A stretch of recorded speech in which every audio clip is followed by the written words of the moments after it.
માનવી ધર્માંતરણ કેસમાં રાકેશ વસાવા પકડાયો 5 દિવસના રિમાન્ડ પર તેની સોળવણી 20 લોકોના ધર્માંતરણ સામે આવી છે। અત્યાર સુધીમાં 4 શિક્ષક અને 1 તબીબી ધરપકડ થયા। માંડવી ધર્માંતરણ કેસમાં તપાસ વધુ ગાઢ બનતી જઈ રહી છે। આ કેસમાં પોલીસે વધુ 1 શિક્ષકની ધરપકડ કરી છે। ખાનગી શાળામાં અંગ્રેજી શિક્ષક તરીકે ફરજ બજાવતા રાકેશ વસાવાની ધરપકડ થતા સમગ્ર વિસ્તારમાં ચકચાર મચી ગઈ છે। પોલીસ તપાસમાં ખુલ્યું છે કે રાકેશ વસાવા ધર્માંતરણના માસ્ટર માઇન્ડ ગણાતા રામજી ચૌધરીનો રહસ્ય સચિવ તરીકે કામ કરતો હતો। ધર્માંતરણ માટે આવતા ફંડ, ફાળો અને ખર્ચનો સમગ્ર હિસાબ રાકેશ વસાવા જ સંભાળતો હોવાનું તપાસમાં સામે આવ્યું છે। તપાસ દરમિયાન જાણવા મળ્યું છે કે કોનું ધર્માંતરણ કોની પાસે કરાવવું, કોને કઈ જવાબદારી સોંપી તેની સંપૂર્ણ વિગતો ધરાવતું રજિસ્ટર પણ રાકેશ વસાવા સંભાળતો હતો। અગાઉ યોજાયેલા 3 દિવસીય ખ્રિસ્તી કાર્યક્રમમાં પણ રાકેશ વસાવાની મહત્વની ભૂમિકા હોવાનું પોલીસ કહે છે। આ ઉપરાંત એક સાથે 20 લોકોના ધર્માંતરણના મામલે પણ રાકેશ વસાવાની સંડોવણી સામે આવી છે। હાલ રાકેશ વસાવાને 5 દિવસના પોલીસ રિમાન્ડ પર મોકલવામાં આવ્યો છે, જેથી વધુ પૂછપરછ કરી સમગ્ર નેટવર્કનો પર્દાફાશ કરવામાં આવશે।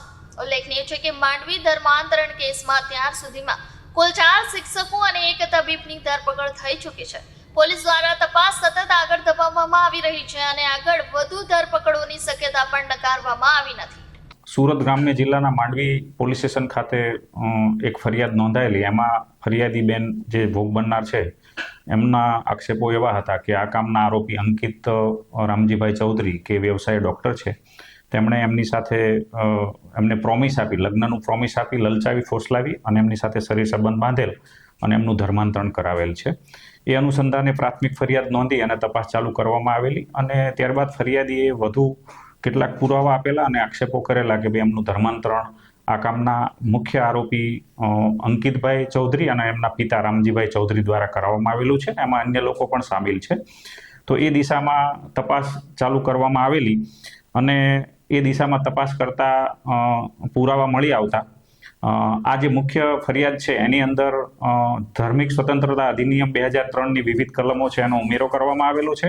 આરોપીઓ છે એમણે એક ટ્રસ્ટ બનાવી અને તમામ ટ્રસ્ટીઓ છે એમણે મુખ્ય ભૂમિકા ભજવી અને આ કામના ભોગ બનનાર છે એમનું ધર્માંતરણ કરેલ હોવાના પુરાવા મળી આવેલા અને એ અનુસંધાને ધરપકડો કરવામાં આવેલી અને એ અનુસંધાને રામજીભાઈ ચૌધરી છે એ મુખ્ય આરોપી, એ ઉપરાંત નવીનભાઈ ચૌધરી છે અને ગુરજીભાઈ પોટિયાભાઈ વસાવા છે, એમ 4 આરોપીઓ છે એની અગાઉ ધરપકડ થઈ ચૂકેલી।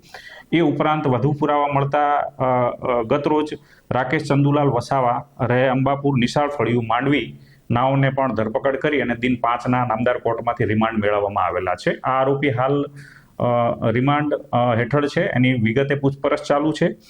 આ કામના જે આ હાલના આરોપી છે એ પોતે MA BEdનો અભ્યાસ કરેલો છે અને ખાનગી શાળાની અંદર અંગ્રેજી શિક્ષક તરીકે નોકરી કરી રહેલ છે। આ જે આરોપી છે રાકેશ ચંદુલાલ વસાવા, એમનો આમાં રોલ એ પ્રકારનો છે કે એ મુખ્ય આરોપી રામજીભાઈ ખલપાભાઈ ચૌધરી છે એમના ખૂબ અંગત અને વિશ્વાસુ છે અને એમના ત્યાં અવારનવાર જાય છે અને વિવિધ ધાર્મિક પ્રોગ્રામો છે એની અંદર હાજરી આપે છે અને એમના અંગત સચિવ તરીકે કામ કરે છે અને એમના તમામ હિસાબો છે, તમામ જે ગોપનીય માહિતી છે એ પોતે પોતાની પાસે રાખે છે અને એ અંગેનું રેકોર્ડ પણ મળી આવેલું છે। એમાં વિગતે તપાસ કરી અને ડિટેલ પુરાવા મેળવવાની કાર્યવાહી હાલ ચાલુ છે। આ આરોપી જે છે એ હાલ રિમાન્ડ હેઠળ છે અને એમની વિગતે પૂછપરછ ચાલુ છે। સાહેબ, જે અગાઉના આરોપી છે અંકિત ચૌધરી, તેમના દ્વારા દવાનો ઉપયોગ કઈ રીતે ધર્માંતરણમાં કરવામાં આવ્યો? એ ડૉક્ટર અંકિત ચૌધરી છે, BHMS ડૉક્ટર છે, BHMSની ડિગ્રી ધરાવે છે અને એ એમનું ન્યૂ લાઈફ ક્લિનિક કરીને માંડવીમાં એક દવાખાનું ચાલે છે, એની અંદર એ પ્રેક્ટિસ કરે છે। તો ત્યાં કોઈ તકલીફવાળા વ્યક્તિ આવે, માઇગ્રેનની તકલીફ હોય, લખવાની તકલીફ હોય કે અન્ય તાવ આવતો હોય કે બીજા પ્રકારની સામાન્ય તકલીફો હોય તો એમને દવા આપતા અને ત્યાં જ પ્રાર્થના કરાવતા અને એમનું માઇન્ડ વોશ કરી અને રામજીભાઈ તથા અંકિત ચૌધરી અને અન્ય સભ્યો છે એને ધર્માંતરણ કરાવવાની પ્રોસિજર કરતા હતા। એવા પ્રકારની પ્રાથમિક માહિતી અને પુરાવા મળેલા છે અને એ દિશામાં હાલ તપાસ ચાલુ છે।